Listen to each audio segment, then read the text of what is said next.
하나님의 말씀 창세기 49장 1절입니다. 야곱이 그 아들들을 불러 이르되 너희는 모이라. 너희가 후일에 당할 일을 내가 너희에게 이르리라.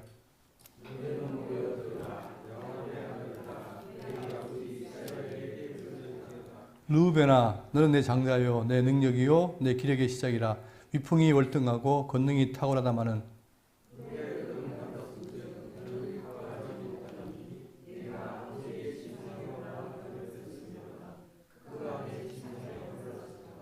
시므온과 레위는 형제요 그들의 칼은 폭력의 도구로다.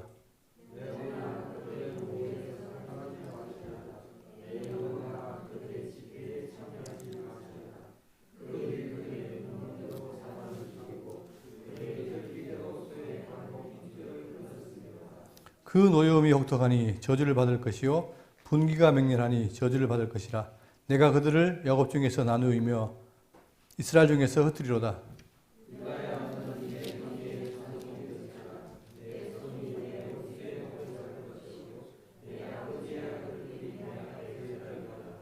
유다는 사자 새끼로다. 내 아들아 너는 움킨 것을 짚고 올라갔도다. 그가 엎드리고 웅크림이 수사자 같고 암사자 같으니 누가 그를 범할 수 있으랴.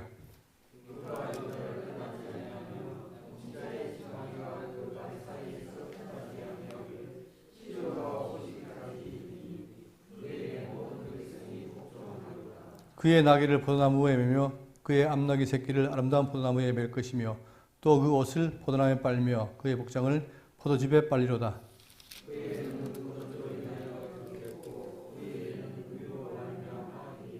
스불론은 해변에 거주하리니 그곳은 배 매는 해변이라. 그의 경계가 시돈까지로다.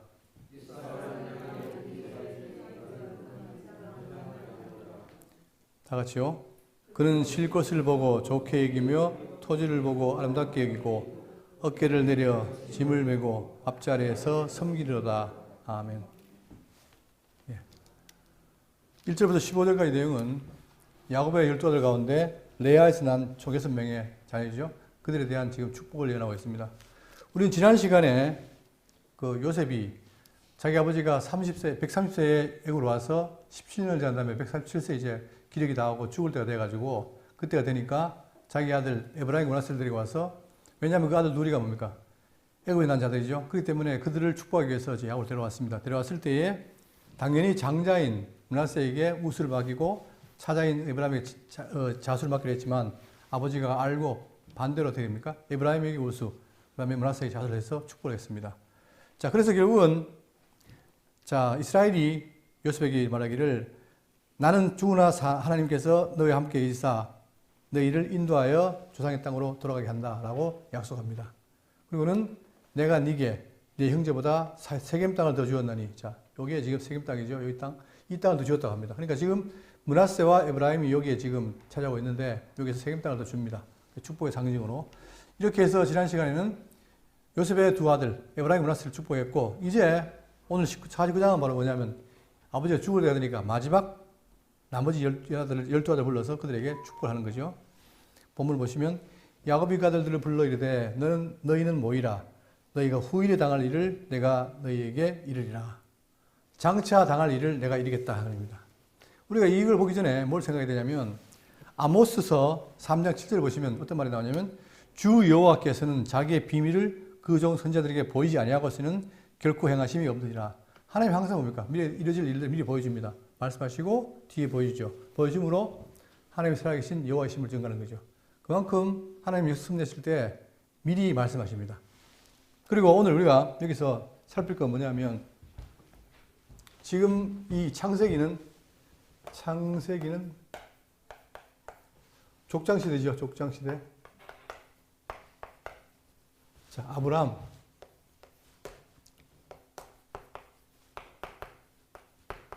이삭, 야곱. 자, 이들이 이제 통해서 하나님이 섭리하시면서 중요한 배경은 바로 뭐냐면 아브라함에게 뭐 줍니까? 복을 주어서 그의 씨로 말미암아 어떻게 돼요? 장차 만민이 복받는다. 이게 지금 약속되는 거죠. 그렇기 때문에 아브라함, 이삭, 야곱 지금 12아들 이들이 이스라엘 나라가 됩니다. 그럴 때 이들에게 이제 장차 될 일을 설명하는데 중요한 건 뭡니까? 이들을 후손으로 누가 나와야 돼요? 약속된 아담에 약속하신 여자의 후손, 그리고 장차 씨, 메시아. 이거죠. 여기를 향해 날아갑니다. 구약의 모든 내용은. 그러니까 지금 이 야곱이 12아들에게 후일에게 드릴 일도 결국은 포인트는 뭐예요? 이 씨가 오는 것이 중심이에요. 그러면서 이가 씨가 올 때, 즉 메시아가 올 때까지 각종 사건들이 뭡니까? 다 이어나고 그것을 다 이루는 거죠. 그러니까 우리가 여기 이루어진 걸 보면 당연히 누구인데 씨가 온다는 것도 알 수 있는 것처럼 그렇게 되어 있습니다. 그래서 이 그림, 자, 야곱이 12아들이 있어요. 그러니까 레아와 라헬, 그러니까 실바와 빌라 4명의 아들을 통해서 12아들 낳습니다. 그런데 이 12아들 가운데서도 특히 유다에게서 누가 갑니까? 왕이 나오죠. 즉 메시아가 온다는 거죠. 그 다음에 요셉이 목자가 납니다. 에브라임과 므낫세 통해 목자가 나는 거. 그러니까 왕과 목자가 나와서 이들이 장차 이 이스라엘 역사에서 중요한 역할을 하게 되죠. 그걸 지금 중심으로 나오고 있고, 본문 보시면, 자, 3절에. 자, 드디어 3절에 이제 아들이 나오는데 첫 번째가 뭡니까? 첫 번째 장자가 르우벤이죠. 르우벤아, 너는 내 장자요, 내 능력이요, 내 기력의 시작이라. 위풍이 월등하고 권능이 탁월하다마는. 자, 당연히 이스라엘이 뭡니까? 장자에게 축복을 있잖아요. 그런데 지금 하나의 말씀은 뭐예요? 르우벤의 장자이지만 축복권이 어떻게 딴 데로 옮긴다는 얘기를 하는 거예요. 자, 여기서 내 기력의 시작이라. 이 기력의 시작이라는 말은 장자를 가리키는 수학적 표현입니다. 그러다 보니까 장자를 표현할 때 내 기력의 시작이라고 표현하죠. 대표적으로 한글 보시면 시편 78편 51절에 애굽에서 모든 장자 곧 함의 장막에 있는 그들의 기력의 처음인 것을 치셨으나, 장자를 쳤다는 얘기예요. 이것처럼 구약의 기력의 시작은 바로 장자를 가리킨다. 그리고 자, 그가 위풍이 월등하고 권능이 탁월하다마는 물의 끓음 같았은즉 너는 탁월하지 못하리니. 자, 월등하고 탁월한데 탁월하지 못하다는 거예요. 자, 왜냐하면 왜 그랬느냐? 내 아버지의 침상에 올라 더럽혔음이로다. 그가 내 침상에 올랐었도다. 장자고 축복을 있지만 그러나 탁월한데 탁월하지 못한 이유는 바로 뭐냐면, 자, 보세요.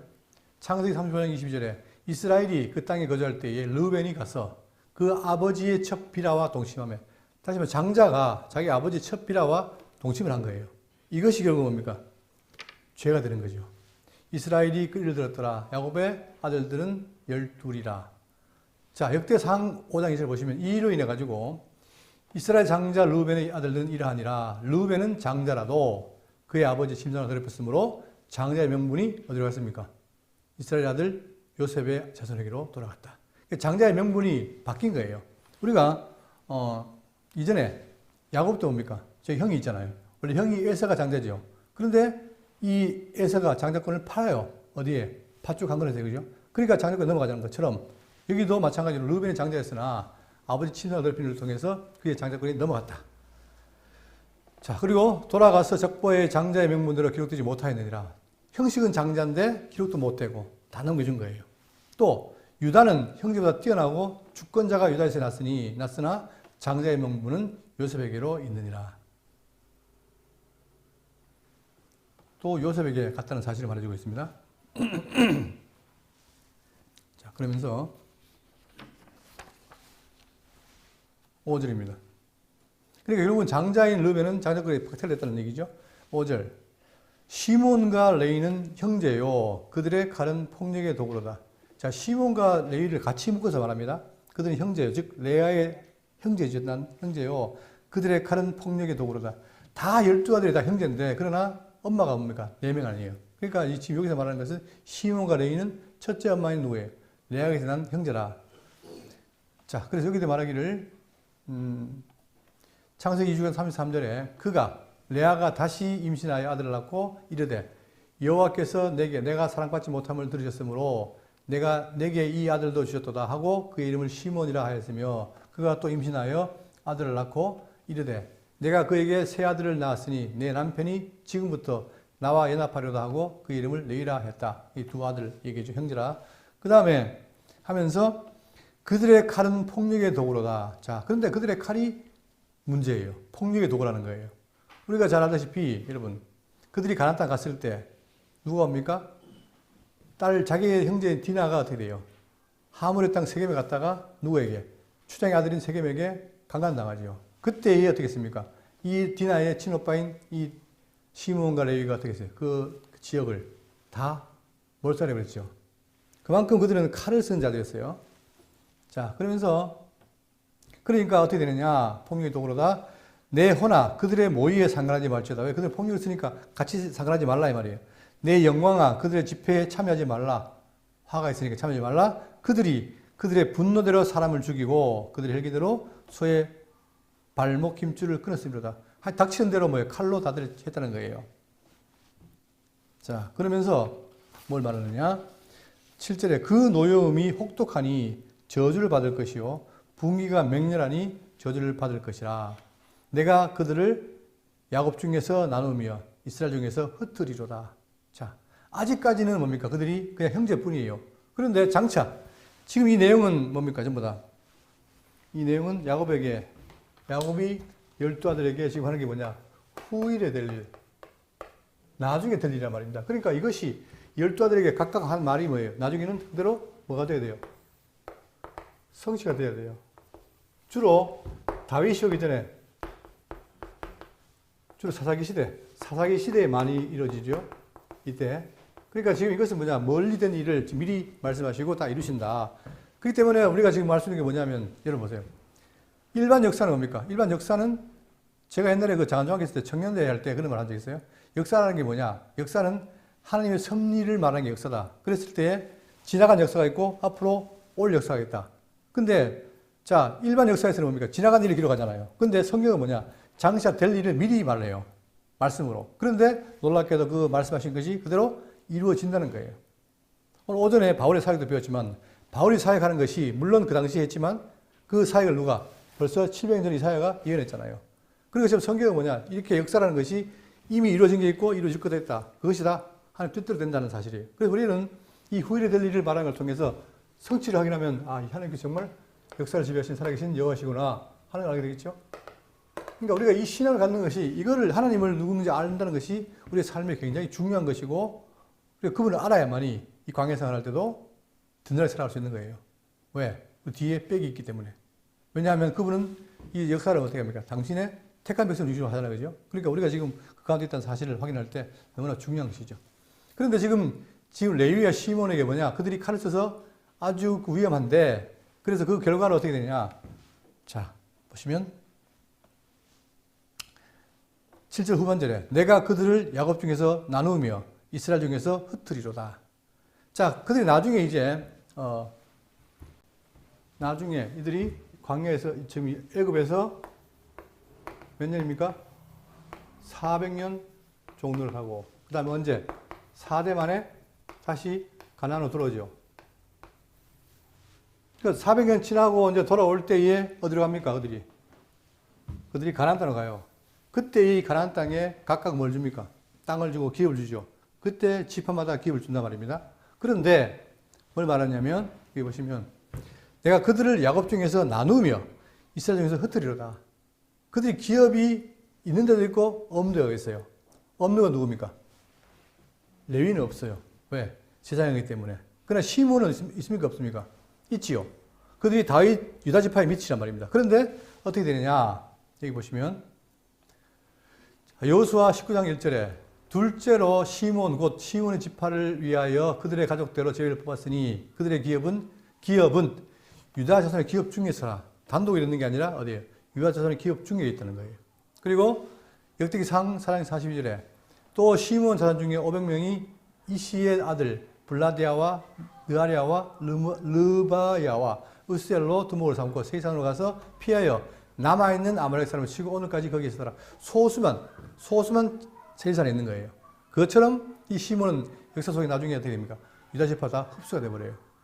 이게 예언대로 된 거란 말입니다. 또 하나 여호수아 21장 1절에 그때에 레위 사람의 족장들이 레위도 족장이 있습니다. 그런데 제사장 엘레사라가 눈의 아들 여호수아와 이스라엘 자손의 지파 족장들에게 나와 가나안 땅 실로에서 그들에게 말하여 이르되 여호와께서 모세에게 명령하사 우리가 거주할 성읍과 우리 가축을 위해 목초지를 우리에게 주라 하셨나이다 하며 따로 주는 게 아니라 어떻게 합니까? 이스라엘 자손이 여호와의 명령을 따라 자기의 기업에서 각각 기업에서 어떻게 됩니까? 레위 지파에게 할당을 하는 거예요. 그래서 결국은 레위 지파가 어떻게 되냐? 단독으로 있는 것이 아니라 전체에 어떻게 돼요? 다 퍼지게 되죠. 흩어지는 거예요. 그러니까 그들이 칼을 쓰고 인해서 결국 하나님께 보응을 통해서 흩어진다. 이 약속이 언제? 지금은 이 시대에 약속했지만 그것이 나중에 몇백 년 뒤에 실제로 역사 속에서 이루어진다는 얘기예요. 뭐대로? 하나님 약속대로. 그죠? 그러니까 지금 후일에 될 일이 그대로 다 지파마다 있는데 이루어진다는 거예요. 자, 그런데 여기서 보시면은 지금 르우벤,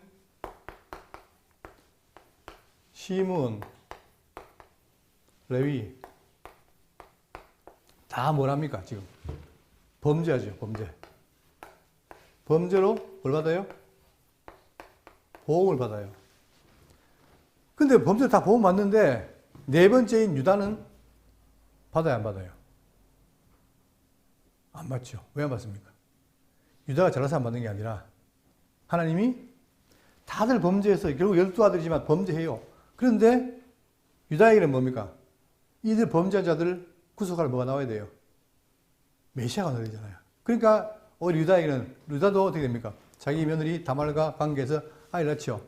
범죄란 말입니다. 그런데 하나님이 그에게 묻지 않아요. 않고 오히려 유다에게는 뭡니까? 복을 주는 거예요. 8절입니다. 유다야, 너는 내 형제의 찬송이 될지라. 오히려 범죄인데도 불구하고 적용되는 것이 아니라 유다에게는 찬송이 된다. 실제로 우리 보시면 이 유다를 통해서 다윗이 나오고 이스라엘 족속이 다 어떻게 됩니까? 다윗을 찬송하잖아요. 그리고 내 손이 내 원수의 목을 잡을 것이요. 자, 원수의 목을 잡는다는 얘기는 뭐예요? 원수를 짓밟는다는 거죠. 내 아버지 아들들이 내 앞에 절하려다. 자, 나머지 지파들이 다 그에게 절한다. 왜? 왕이 되니까. 유다는 새끼 사자로다. 자, 유다가 앞으로 어떻게 되냐면 이스라엘이 뭐가 됩니까? 새끼 사자란 말은 뭐예요? 권세가 있다는 얘기예요. 힘이 있다는 얘기예요. 용맹하다는 얘기죠. 그러니까 뒤에 보시면 사무엘하 8장부터 10장까지 뭐가 나오냐면 유다 지파의 다윗 왕이 정복을 해요. 땅을. 뭐처럼? 사자처럼.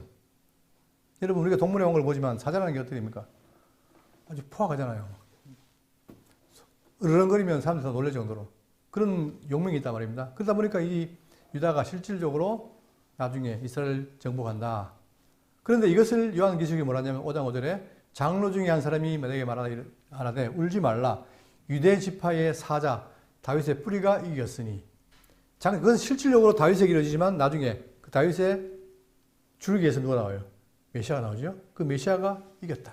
그렇게 말하는 거예요. 그러니까 지금 이 유다는 하나님께 복을 받으면서 많은 자들이 너에게 절한다. 찬송이 된다. 이렇게 말하고 있죠. 그래서 유다는 사자새끼로다. 내 아들아 너는 움킨 것을 짚고 올라갔도다. 그가 엎드리고 웅크림이 수사자 같고 암사자 같으니 누가 그를 범할 수 있으랴. 아무도 그를 범할 자가 없다. 그만큼 용맹하다. 그걸 말하는 거예요. 자, 그럼 중요한 게 나옵니다. 사도행전 10절에 규가. 자, 개혁 성경에서 뭐가 했습니까? 홀이. 왕이 홀이잖아요. 왕을 상징하는 권세예요. 근데 홀이 규가 유다를 떠나지 아니하며 통치하의 지팡이가 그 발 사이에서 떠나기 아니하기를 실로가 오시기까지 이르리니 그에게 모든 백성이 복종하리로다. 여기서 뭐가 나옵니까? 유다에게서 뭐가 나와요? 실로.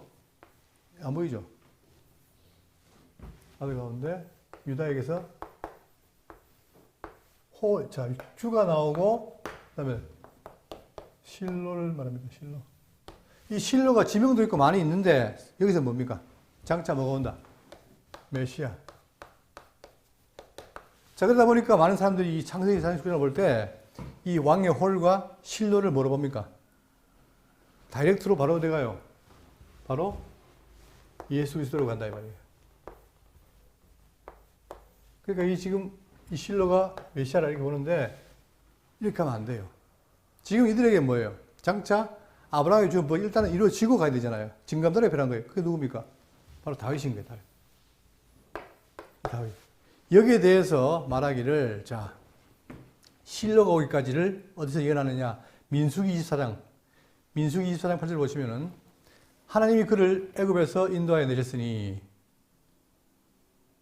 그 힘이 들소와 같도다. 그의 적국을 삼키고 그들의 뼈를 꺾으며 화살로 쏘아 깨뜨리려다. 끌어안고 누움이 수사자 같고 암사자도 같으니 일으킬 자 누구이랴. 너를 축복하는 자마다 복을 받을 것이요 너를 저주하는 자마다 저주를 받을 것이로다. 자, 내용은 뭐라 됩니다?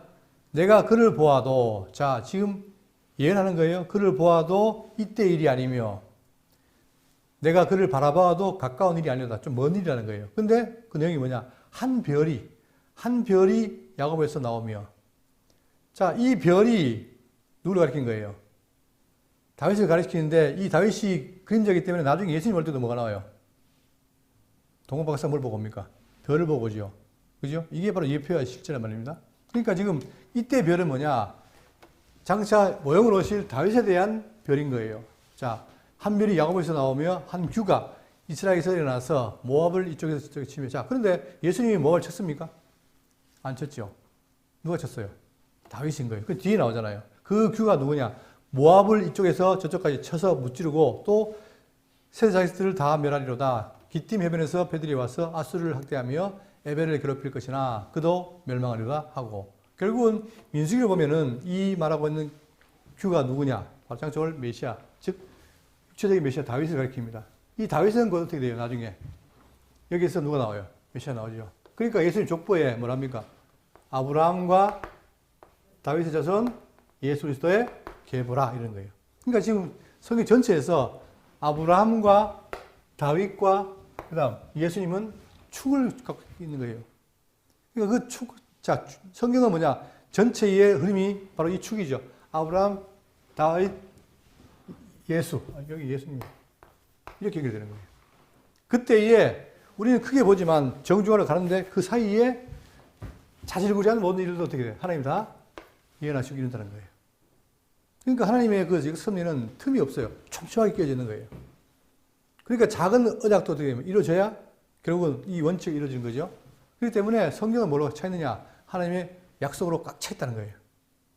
그때 우리가 그거를, 그러니까 우리는 뭐예요? 큰 줄기로, 아, 메시아 왔다. 그럼 이루어졌다. 이게 또 중요하지만 그 메시아가 오시기까지 세부적인 내용들이 다 예언되어 있는데 그것이 다 이루어진다는 거죠. 그럴 때 우리가 하나님 믿을 수 있는 믿을 조건들이 많이 있는 거 아니에요. 그리고 하나하나 확인하고, 아, 정말 그렇게 했구나. 지금 보세요. 규가 온다는데 왔잖아요. 또 더 있습니다. 자, 이렇게 다윗에게는 실로가 온다고 한 다음에 11절 그의 나귀를 포도나무에 매며 그의 암나귀 새끼를 아름다운 포도나무에 맬 것이며 또 그 옷을 포도주에 빨며 그의 복장을 포도주에 빨리로다. 그의 눈은 포도주로 인하여 붉겠고 그의 이는 우유로 말미암아 아주 멋지다 이 말입니다. 자, 그러니까 지금 이 49장에는 특히 누구? 유다와 요셉이 굉장히 내용이 많아요. 왜? 중심이기 때문에. 아까 얘기했죠? 왕과 목자의 계보다 이 말이에요. 자, 그리고 이제 13절입니다. 스불론은 해변에 거주하리니 그것은 뱀에는 해변이라 그의 경계가 시돈까지로다. 요게 이제 문제예요. 왜? 이 그림 보세요. 여기가 바로 스불론입니다. 스불론. 스불론이 어떻게 돼요? 육지 한가운데 있죠. 근데 얘는 뭐라고 했습니까? 스불론 어디에 간다? 해변에 거주하리니. 이러니까, 아, 이게 성이 안 맞네 이러는데, 여기에 원어상으로 보면 어떻게 되냐면, 원어상으로는, 자, 보세요. 뱀에는 해변이라가 아니고, 뱀에는 해변을 향해로 되어 있어요, 향해. 그러니까 지금 보시면, 여기 스불론이 지중해와 그 다음에 갈리우스 사이에 있죠. 방향이 뭐예요? 이 시돈을 향해서 해변을 향하고 있는 거예요. 그렇기 때문에 이것이 그대로 이루어진 것이죠. 우리 성경에는 뱀에는 해변을 향했지만, 뱀에는 해변을 했지만, 원어는 뭐다? 뱀에는 해변을 향해 있다고 얘기했습니다. 그러니까 그대로 이루어진 거예요. 이런 것들도, 위치하는 것도 다 하나님이 다 예언한 거죠. 그대로 이루어진 것입니다. 그 다음 14절입니다. 이사갈은 여섯 번째죠. 양의 우리 사이에 꿇어앉은 건장한 나귀로다. 그 양의 우리 사이에 꿇어앉은 건장한 나귀예요. 아주 건장한 나귀인데 문제는 뭐냐? 15절에 그는 쉴 것을 보고 좋게 여기며, 건장한 나귀가 막 나가는 게 아니라 쉴 것을 좋게 여긴다니까 뭐예요? 아, 정적이라는 얘기예요. 여기며 토지를 보고 아름답게 여기고 어깨를 내려 짐을 메고 앞자리에서 섬기리로다. 이 12지파 가운데 특히 이사갈은 뭐냐? 뭐 한다는 겁니까?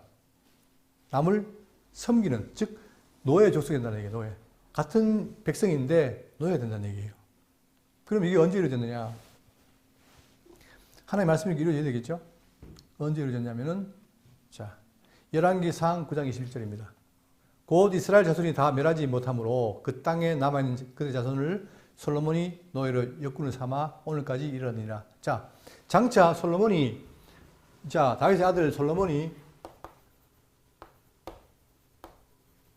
대역사를 이루어요, 대역사. 이러다 보니까 대역사를 이루려면 누가 필요합니까? 사람이 필요하죠, 일꾼이.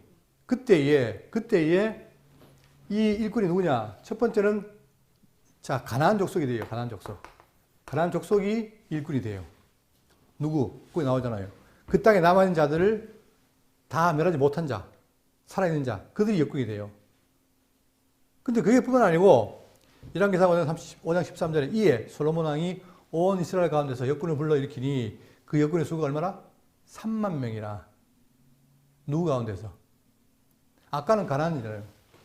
그 당시에 그 가나안 땅에 있는 사람이에요. 근데 이번에는 뭡니까? 이스라엘 가운데서, 자, 이스라엘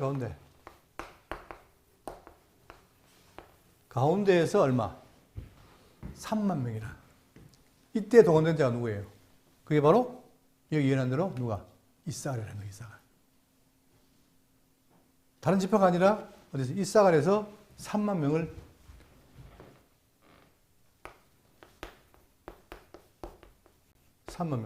동원합니다. 그래서 총 얼마가 되느냐? 총 보면은 18만 명을 모집합니다. 많은 숫자죠. 그때에 3만 명은 이스라엘, 즉 이사갈 지파고 나머지 15만 명은 가나안 종이었다는 거예요. 이런 것이 다 예언되어 있는데 그대로 역사 속에 이루어진다는 사실입니다. 여기 보시면 솔로몬이 그들을 한 달에 10,000명씩 번갈아 레바논으로 보내매 그들이 한 달은 레바논에서 2달은 집에 있으며 아도니람은 감독이 되었고 솔로몬에게 또 진분이 7만 명이요 산에서 돌을 뜨는 자가 8만 명이며 이외에 그 사역을 감독하는 관리가 3,300명이라 그들이 일하는 백성을 거느렸느니라. 결국은 총 18만 명이 대역사를 이루는데 그 가운데에 다 이방인, 즉 가나안이었지만 이스라엘 백성 중에서 이사갈에 3만 명이 동원되었다. 이것은 바로 창세기 때 예언한 것이 이루어진 것이다. 그 말입니다. 이렇게 해서 자, 총 6명, 즉 레아에서 6명의 아들에 대한 축복을 했습니다. 그 다음에 16절입니다. 자, 16절부터는 뭐냐면은 여러분 이 12아들 가운데 자 12아들 가운데 지금 1, 2, 3, 4, 5, 6, 즉 르벤, 시몬, 레위, 유다, 이사갈, 스불론은 다 했어요. 남은 게 누굽니까? 자, 야곱이 12아들 낳았는데 레아에서 6명이 나와요. 나머지 실바, 빌라, 라헬 각각 2명씩 나죠. 그죠? 그런데 이 중에서 누구? 실바와 빌라는 누굽니까? 몸종이에요. 우리말로 하면 이 아들은 뭡니까? 서자예요. 서자. 그런데 놀랍게도 이 서자지만 차별이 있습니까? 없습니까? 차별이 없이 똑같이 복을 이어내요. 그러니까 성경은 이런 차별하지 않는다는 거죠. 자, 그래서 이제 하게 되는데, 자, 16절. 단은 이스라엘 한 지파 같이 그의 백성을 심판하리로다. 단 지파에서 뭡니까? 백성을 심판한다는 거예요. 심판한다는 말은 뭐죠? 판결한다는 얘기잖아요. 그죠? 그러면, 자, 이것도 어떻게 이루어지느냐?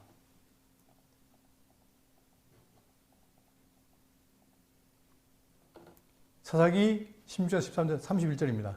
그의 형제와 아버지 온 집이 내려가서 그의 시체를 가지고 올라와서 소라와 에스다올 사이에 그의 아버지 마노아의 장지에 장사하니라. 삼손이 이스라엘 사사로 20년 동안 지냈더라. 이 사사란 말이 영어로 저치란 말입니다. 즉 심판자죠. 그러니까 이것이 바로 여기 얘기한 대로 뭐가 돼요? 단은 이스라엘 한 지파같이 그의 백성을 심판하리로다. 그것처럼 그 약속대로 누가? 지금 삼손이 나옵니다. 삼손이 바로 단지파예요. 자, 그리고 또한 그가 뭐냐? 여기 보시면 단은 길섭의 뱀이요 샛길의 독사로다. 이게 해석이 다양하지만 일단 그가 뭡니까? 뱀이요 독사라는 말은 뭡니까? 아주 민첩하고 그리고 한번 물리면 죽잖아요. 그죠? 그만큼 아주 용맹한 것을 말하는데 여기 보시면 그 사건이 사사기 15장 16장에 삼손이 이스라엘의 막강한 대적 블레셋을 쓰러뜨립니다. 바로 그 설명하는 거예요. 또, 자, 18장에는 단지파가 라이스를 정복하기 위해 뱀처럼 강하게 공격했다. 이렇게 표현하고 있습니다. 그러니까 이들은 바로 뭐냐, 단은 심판하면서 또 뱀이요 독사라고 표현하고 있어요. 이것이 바로 약속대로 이루어진 것이다. 자, 그런데 어떤 학자들은 뭐냐, 일부 고대 교부들은 뭐라고 하냐면은, 자, 여러분. 단지파가 사단을 상징하는 뱀이요 독사로 비유됐다고 말합니다. 그 왜 그러냐면, 사사기에 보면은 단지파가 뭡니까? 우상을 숭배해요. 하나님 배반한단 말입니다. 그러니까 이 단지파가 뭡니까? 바로 뱀이요, 즉 독사로 비유돼가지고 이들이 바로 여기서 적그리스도 나온다고 말하는 거예요. 그래서 사사기 18장 18절에 보시면 그 5사람이 미가의 집에 들어가서, 미가라는 사람이 있는데 그 집에 들어가서 그 새긴 신상과 에봇과 드라빔과 부어 만든 신상을 가지고 나오며 결국 이들이 하나님의 말씀을 어기고 자기들이 만들어 놓은 신상 가지고 우상을 숭배를 하는 거예요. 여러분, 우리가 북쪽 이스라엘이 갈라질 때에 그들이 뭐가 없습니까? 성전이 없잖아요. 그러니까 어떻게 해요? 단과 베들에? 예? 단과 베들에 뭡니까? 뭘 세워요? 예, 신당을 세워가지고 맘대로 사람 세워가지고 제사드리잖아요. 그게 하나님 보시기에 악했죠. 마찬가지로 이 미가도 바로 이 미가가 바로 단지파인데 이도 우상 숭배를 한 거예요. 이것이 하나님께 저주되는 거죠. 또 요한계시록 보시면 7장 5절부터 보세요. 여러분, 우리가 지금 요한계시록 7장 5절에 뭐 나옵니까? 13, 14 나오죠. 그때에 13, 14이 총 12지파가 다 나오는 것처럼 보이는데 누가 빠집니까? 단지파가 빠져요. 여기 보세요. 유다 지파 중에 1만 2천이요. 르우벤, 그 다음에 아셀, 납달리, 므낫세, 시몬, 레위, 이사갈, 스불론, 요셉, 베냐민. 여기 누가 빠집니까? 단이 빠지는 거예요. 그래서 학자들은 뭐냐? 이 단이 결국은 이렇게 뱀처럼 독사로 된 것은 장차 여기에서 누가 나온다? 적그리스도 나올 것이라고 말하는 거예요. 자, 그리고 이렇게 된 다음에 18절을 봅니다. 여호와여 나는 주의 구원을 기다리니이다. 갑자기 지금 야곱이 복을 축복을 하다가 이런 말 하는 거예요. 여호와여 나는 주의 구원을 기다리나이다. 즉 단이 뭐예요? 우상 숭배하고 이렇게 될 것을 알고 장차 누가? 메시아가 오셔가지고 이를 구해달라고 기도하는 겁니다. 맥락이 있는 것이죠.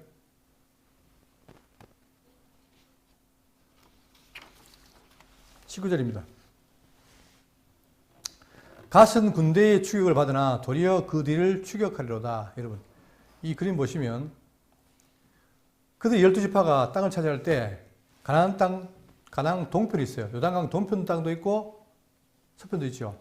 그럴 때 이 동편에 있는 므낫세와 반지파와 갓지파가 르우벤은 이미 땅을 받았어요. 받으니까 나머지 지파가 이 서편으로 갈 때 안 가도 땅 받은 거예요. 그런데 이 갓지파가 어떻게 되냐? 안 간 게 아니라, 자, 신명기 33장 20절에 갓에 대하여 일렀으되 갓을 강대하게 하시는 이에게 찬송을 부릴지어다. 갓이 암사자 같고 엎드려 팔과 용수를 찢는도다. 근데 이 갓이라는 지파가 뭐냐? 굉장히 용맹한 거예요. 그러다 보니까 자기들이 안 가도 되지만 미리 가서 어떻게 됩니까? 정복한다 이 말입니다. 또 여호수아 13장 24절에 모세가 갓지파 곧 갓 자손에게도 그들의 가족을 따라 기업을 주었으니 이미 준 거죠. 서편 땅을, 동편 땅을. 그런데 역대상 5장 18절에 르우벤 자손과 갓 사람과 므낫세 반지파에서 나가 싸울 만한 용사 곧 능히 방패와 칼을 들며 활을 당겨 싸움에 익숙한 자는 44,760명이었다. 갓지파가 바로 뭐예요? 같이 가서 그 땅을 정복했다는 사실을 보여주고 있습니다. 그러니까 이런 것들이 우연된 것이 아니라 이렇게 예언된 대로 그대로 된다는 거예요. 그래서 그가 추격을 받으나 도리어 추격을 한다 하는 것을 예언하고 있습니다. 이런 것들이 이제 역사 속에서 보다 보니까 어떻게 보면 억지일지도 모르지만 그러나 실질적으로 뭡니까? 그것이 되어진 거예요. 20절. 아셀에게서는 나는 먹을 것은 기름진 것이라. 자, 그가 왕의 수라상을 차리리로다. 자, 갑자기 왕의 수라상 얘기가 나와요. 그럼 뭐냐, 여러분. 여기 보세요. 아셀 지파가 여기입니다. 여기. 지중해 쪽에. 여기가 있는데 이쪽이 갈멜산이에요. 베네게 땅이에요. 그러다 보니까 이 지역이 굉장히 풍부하단 말입니다. 비옥하다 보니까 뭐나 식자재가 많은 거예요. 여기에 대해서 예언하기를 뭐라 했냐면은 지금 말하기를 아셀에게서 나는 먹을 것은 기름진 것이다. 땅이 비옥하니까 먹는 것도 기름지다 이 말입니다. 그리고 그가 왕의 수라상을 차리리로다라고 예언했어요. 했는데 나중에 열왕기상 5장 8절에 여러분 이 당시에 두로왕 히람이 자 백향목을 주죠. 그리고 대가로 뭡니까? 이 유다왕은 솔로몬은 뭐예요? 그들에게 음식을 줘요. 근데 거기 내용이 보십시오. 두로왕 히람이 이에 솔로몬에게 사란을 보내어 이르되 당신이 사란을 보내어 하신 말씀을 내가 들었나이다. 내 백향목 제목과 잣나무 제목에 대하여는 당신이 바라신 대로 할지라 마음대로 가져가라 이 말입니다. 내 종이 레바논에서 바다로 운반하겠고 내가 그것을 바다에서 뗏목으로 엮어 당신이 지정하는 곳으로 보내고 거기서 그것을 풀리니 당신은 받으시고 그 대가로 뭐예요? 내 원을 이루어 나의 궁정을 위하여 음식물을 주소서 한다 이 말입니다. 그러니까 히람은 뭐예요? 뭡니까? 백향목과 잣나무를 줘요. 대신에 솔로몬은 그에게 뭘 준다? 음식을 달라는 거예요. 자, 솔로몬의 모든 원대로 백향목 제목과 잣나무 제목을 주매 솔로몬이 히람에게 그의 궁정의 음식물로 밀 2만 고루와 맑은 기름 20고루를 주고 해마다 그와 같이 주었더라. 즉 왕의 수라를 누가 책임진다? 바로 아셀이 책임졌다 이 말입니다. 알고 성경이 참 좀 우습죠. 이런 거 다 해냈다 이 말이에요. 그 지파 관리를 땅도 마찬가지고. 자, 그걸 누가 맡았냐면 왕의 수라상을 차렸다 하는 말이 이게 증거예요. 그 다음 21절 납달리는 노인 암사슴이라 아름다운 소리를 바라는도다. 자, 여기 보시면 납달리는 노인 암사슴이라 아름다운 소리를 바라는도다 하고 여기 끝납니다. 근데 이게 역사적으로 찾기가 쉽잖아요. 그런데 여기에 대해서 자 납달리에 대해서 어디 나오냐면 이사야 9장 1절에 전에 고통받던 자들에게 흑암이 없으리로다. 옛적에는 여호와께서 스불론 땅과 납달리 땅이 멸시를 당하게 하셨더니 후에는 해변길과 요단 저쪽 이방의 갈리를 영원하게 하시느니라. 흑암에 행하던 백성이 큰 빛을 보고 사망의 그늘진 땅에 거주하는 자에게 빛이 비치리로다. 장차 흑암 가운데 있는 이 납달리 땅이 뭐예요? 거기에 뭐가 비친다? 빛이 비친다는 얘기예요. 이 빛을 알고 봤더니 어떤 빛입니까? 예수 그리스도의 빛인 거예요. 그래서 마태복음 4장 12절에 예수께서 요한이 잡히심을 들으시고 갈릴리로 물러가셨다가 나사렛을 떠나 스불론과 납달리 지경 해변에 있는 가버나움에 사시니 이는 선지 이사야를 통하여 하신 말씀을 이루려 하심이라. 일렀으되 스불론 땅과 납달리 땅과 이런 강 저편 해변길과 이방의 갈릴리여 흑암에 앉은 백성이 큰 빛을 보았고 자 이렇게 본 것이다. 이걸 지금 예언하고 있다 말입니다.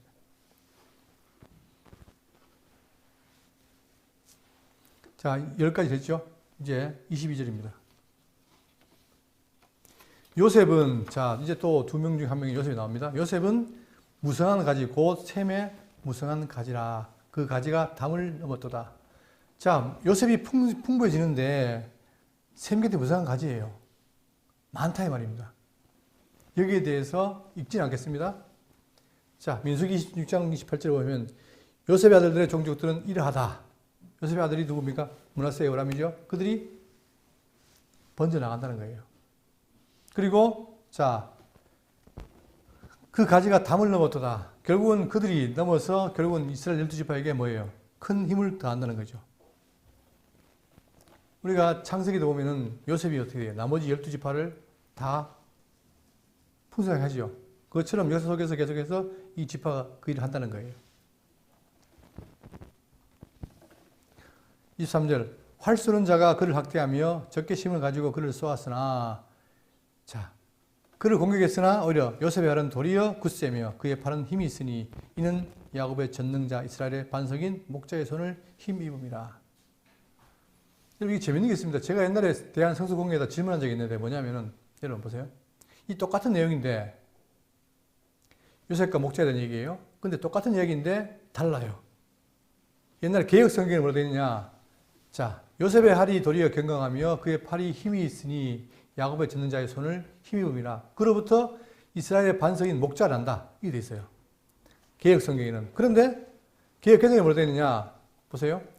목자를 한다는 말이 아니고 야곱의 전능자 이스라엘 반석인 목자의 손을 힘입었습니다. 이렇게 나와요. 그래서 제가 아니 똑같은 성경이 왜 다릅니까? 라고 했는데 답은 없더라고요. 그러니까 보통 우리가 애매모호한 거는 뭐냐. 해석하는데 아예 성경이 뭡니까? 다른 얘기를 쓰는 거예요. 한 개는 목자가 나온다. 하나는 그 반석인 목자를 힘입었다. 그러면 뒤에 목자 누굽니까? 뒤에 거, 개혁개정은 하나님이죠. 그러니까 요셉이 하나님을 의지해서 어떻게 했다? 살아간다. 이 말이고, 위에는 뭐가 나와요? 이 요셉에게서 뭐가 나와요? 반석인 목자를 한다. 이래요. 근데 이것도 둘 다 맞습니다. 맞는데 왜냐하면 장차 이스라엘이 살아갈 때에 여기에 누가 나와요? 목자가 나오는데 특히 여러분, 그들이 가나안 땅 들어갈 때 누굴 힘입었습니까? 여호수아죠. 여호수아는 무슨 지파? 에브라임 지파. 갈렙은 유다 지파. 보세요. 바로 유다와 요셉, 즉 여호수아와 갈렙이 인도에 들어가잖아요. 그리고 정탐원 갔을 때 10지파는 다 불신했는데 누구만? 여호수아 갈렙만 아주 충실히 복을 했죠. 그 다음에 장차 이스라엘 나라가 갈라질 때 북쪽 이스라엘을 누가 지배합니까? 누가 갈라나가죠? 그때 누가 갈라가요? 여로보암 아닙니까? 남쪽은 르호보암. 그죠? 그때 여로보암도 뭐예요? 에브라임 지파예요. 그러니까 지금 이 에브라임, 특히 요셉 지파에게서는 뭐다? 목자를 한다는 거예요. 이게 두 가지가 상반된 내용이지만, 그러나 이 목자를 난다고 해도 되고, 그 다음에 그들이 목자인 여호와를 잘 의지했다라고 볼 수도 있는 거예요. 참 특이하게 이 집 성경이 두 개를 다 말하고 있습니다. 자, 그러면 지금 우리 여호수아라든가 여로보암이 나온다는 것입니다. 결국 목자를 한다는 말에 대한 성취인 거죠. 그러니까 지금 하나님의 말씀이 그대로 이루어지고 있다는 거예요. 그러면서 25절, 네 아버지의 하나님께로 말미암나니 그가 너를 도우실 것이요 전능자로 말미암나니 그가 내게 복을 주실 것이라. 위로 하늘의 복과 아래로 깊은 샘의 복과 젖먹이는 복의 태의 복이로다. 온갖 복을 다 받습니다. 누가? 요셉 지파가. 그죠? 그러니까 결국은 유다와 요셉이 장차 이 이스라엘 12지파를 이끌어가는 중심이 되는 거죠. 하나는 왕, 하나는 목자. 그런데 역사를 보면 그대로 이루어지는 거예요. 그러니 결국 역사는 뭐냐? 하나님의 뜻에 대한 뜻의 펼침이에요. 펼친 열사란 말입니다. 우리는 하나님을 역사를 보기 전에 하나님이 뭐라 말씀하시는가가 중요한 것이죠. 자, 그러면서 26절, 내 아버지의 축복이 내 선조의 축복보다 나아서 영원한 산이 한없음 같이 이 축복이 요셉의 머리로 돌아오며 그 형제 중 뛰어난 자의 영수리로 돌아오리로다. 이렇게 11번째 복을 준 다음에 마지막입니다. 27절. 자, 베냐민은 물어뜯는 일이라 아침에는 빼앗은 것을 먹고 저녁에는 훔친 것을 나누리로다. 자, 여러분 베냐민 지파가 제일 생각나는 사람 누굽니까? 베냐민 지파 유명한데 물론 별로 안 좋지만 사울이죠. 예, 사울. 다윗은 유다 지파, 사울은 베냐민 지파잖아요, 그죠? 또 신약에서는 바울이 베냐민 지파 아닙니까? 그죠? 자, 근데 베냐민은 자 물어뜯는 일이 된다 이렇게 말해요. 여기 보시면 우리가 물론 사울이 별로 근데 우리가 이제 성경을 볼 때 약간 고쳐야 될 게 뭐냐면 아예 사울은 나쁜 놈, 다윗은 좋은 사람. 이런 생각을 하다 보면은 모든 게 다 그렇게 보여요. 그러면 안 돼요. 문맥에 따라 봐야 돼요. 지금 사울은 처음에는 어떻게 했습니까? 선한 왕이었잖아요. 점점 다윗 때문에 그가 타락하니까 문제지. 그때 뭐라 했느냐? 사무엘상 14장 47절에 사울이 이스라엘 왕위에 오른 후에 사방에 있는 모든 대적 곧 모압과 암몬 자손과 에돔과 소바의 왕들과 블레셋 사람들을 쳤는데 향하는 곳마다 어떻게 했다? 이겼어요. 그 나중에 사울은 천천히요, 다윗은 만만이라 했잖아요, 그죠? 그 처음에는 이렇게 한 거예요. 이게 누굽니까? 바로 베냐민 지파라는 거예요. 사울이. 이런 것들을 우리가 놓칠 수 없는 거죠. 왜? 이렇게 창세기 때 하나님께서 야곱을 통해 하신 언약대로 그대로 이루어진다는 사실이에요.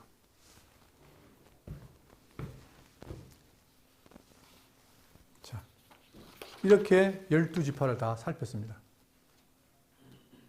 그러니까 하나님의 중심은 바로 뭡니까? 유다 지파 등에 메시아 오는 게 중심인데 그걸 위해서 12지파를 다 축복을 해놓고 놀랍게도 그 언약 그대로 이루어집니다.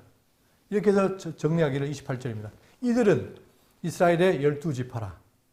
결국은 장차 이제 야곱이 뭐로 바뀌죠? 야곱이 이름이 이스라엘. 그래서 이스라엘이 12지파가 돼가지고 이제 섭리대 나가는 거예요. 그래서 여러분 요한계시록 보면 요한계시록에 뭐 나옵니까? 24 뭐가 나와요? 장로가 나오죠? 이것은 뭡니까? 구약의 12지파와 신약의 12사도, 구약의 대표요 신약 교회의 별입니까? 그때 이 12지파가 큰 역할을 한다는 사실이에요. 12아들이라 이와 같이 그들의 아버지가 그들에게 말하고 그들에게 축복하였으니 곧 그들 각 사람의 분량대로 축복하였더라. 야곱이 축복했지만 야곱이 한 게 아니고 누가? 하나님의 복을 누가 대신한 거죠? 야곱이 대신한 거죠. 그런데 놀란 건 뭐냐? 여기 뭐가 있습니까? 각 사람의 뭐대로요? 분량대로요. 인간이 불행한 가장 큰 이유가 뭐냐? 서로 뭘 합니까? 비교를 해요. 아, 저놈은 요한데 난 적냐? 성경이 그렇지 않습니다. 성경이 뭐예요? 하나님께서 각 사람에 뭐가 있다? 분량이 있어요, 분량. 내가 비록 적더라도 내 분량이 맞으면 만족하면 되는데, 우리 만족 못 하잖아요.